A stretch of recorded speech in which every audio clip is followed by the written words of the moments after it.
ప్రియమైన సహోదరి సహోదరులారా, మీకు శుభవార్త. 2025 సంవత్సరంలో మొత్తం 365 అంశాలను మీతో పంచుకోబోతున్నాము. జనవరి 1వ తేదీ నుండి ప్రతిరోజు ఒక అంశము మరియు దానికి సంబంధించిన వాక్యమును పంచుకుంటాము. దయచేసి ఆ వాక్యములను వినండి, ధ్యానించండి మరియు ఆశీర్వదించబడండి. దయచేసి సబ్స్క్రైబ్ చేయండి మరియు మీ స్నేహితులతో పంచుకోండి. ధన్యవాదాలు.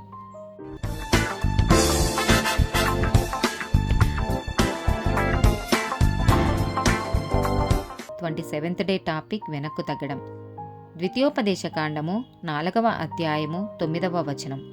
అయితే నీవు జాగ్రత్త పడుము, నీవు కన్నులార చూచిన వాటిని మరువక యుండునట్లును, అవి నీ జీవితకాలమంతయు నీ హృదయములో నుండి తొలగిపోకుండునట్లును నీ మనసును బహు జాగ్రత్తగా కాపాడుకొనుము. నీ కుమారులకును నీ కుమారుల కుమారులకును వాటిని నేర్పి. ద్వితీయోపదేశకాండము 29వ అధ్యాయము 18వ వచనం. ఆ జనముల దేవతలను పూజించుటకు మన దేవుడైన యెహోవా యొద్ద నుండి తొలగు హృదయము గల పురుషుడే గాని, స్త్రీయే గాని, కుటుంబమే గాని, గోత్రమే గాని నేడు మీలో ఉండకుండునట్లును, మరణకరమైన దుష్కృత్యమునకు అట్టి మూలమైనది మీలో ఉండకుండునట్లును నేడు ఈ నిబంధనను మీతో చేయుచున్నాను. మొదటి రాజుల గ్రంథము 11వ అధ్యాయము 4వ వచనం. సొలొమోను వృద్ధుడైనప్పుడు అతని భార్యలు అతని హృదయమును ఇతర దేవతల తట్టు త్రిప్పగా అతని తండ్రి అయిన దావీదు హృదయము వలె అతని హృదయము దేవుడైన యెహోవా ఎడల యథార్థము కాకపోయెను.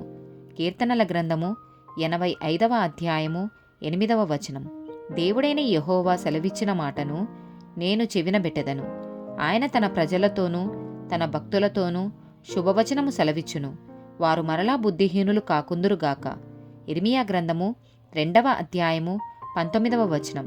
నీ దేవుడైన యెహోవాను విసర్జించుటయు, నీకు నా ఎడల భయభక్తులు లేకుండుటయు బాధకును శ్రమకును కారణమగునని నీవు తెలుసుకొని గ్రహించునట్లును నీ చెడుతనము నిన్ను శిక్షించును.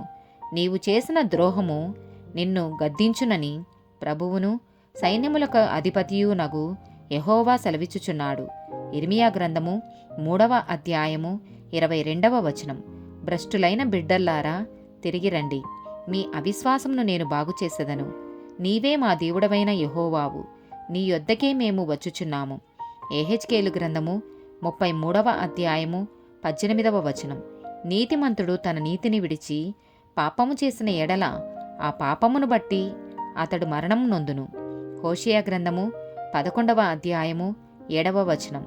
నన్ను విసర్జించవలెనని నా జనులు తీర్మానం చేసుకొని ఉన్నారు. మహోన్నతుని తట్టు చూడవలెనని ప్రవక్తలు పిలిచినను చూచుటకు ఎవడునూ యత్నం చెయ్యడు. మత్తయి సువార్త 5వ అధ్యాయము 13వ వచనం. మీరు లోకమునకు ఉప్పయ్యున్నారు. ఉప్పు నిస్సారమైతే అది దేని వలన సారం పొందును? అది బయట పారవేయబడి మనుషుల చేత త్రొక్కబడుటకే గాని మరి దేనికి పనికిరాదు.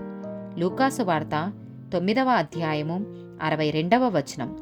యేసు నాగటి మీద చెయ్యి పెట్టి వెనుకతట్టు చూచువాడెవడును దేవుని రాజ్యం నాకు పాత్రుడు కాడని వానితో చెప్పెను.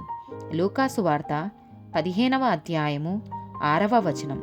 మీరు నాతో కూడా సంతోషించుడి, తప్పిపోయిన నా గొర్రె దొరికినదని వారితో చెప్పును గదా. గలతీలకు రాసిన పత్రిక 1వ అధ్యాయము 6వ వచనం. క్రీస్తు కృపను బట్టి మిమ్మును పిలిచిన వానిని విడిచి భిన్నమైన సువార్త తట్టుకు మీరింత త్వరగా తిరిగిపోవుట చూడగా నాకు ఆశ్చర్యమగుచున్నది. గలతీలకు రాసిన పత్రిక 4వ అధ్యాయము 9వ వచనం. ఇప్పుడు మీరు దేవునిని ఎరిగిన వారును మరి విశేషముగా దేవుని చేత ఎరుగబడిన వారునై ఉన్నారు గనుక బలహీనమైనవ్యూ నిష్ప్రయోజనమైనవ్యూ నైనా మూల పాఠముల తట్టు మరలా తిరగనేలా, మునుపటి వలె మరలా వాటికి దాసులయుండగోరనేలా. మొదటి తిమోతికి రాసిన పత్రిక 1వ అధ్యాయము 19వ వచనం.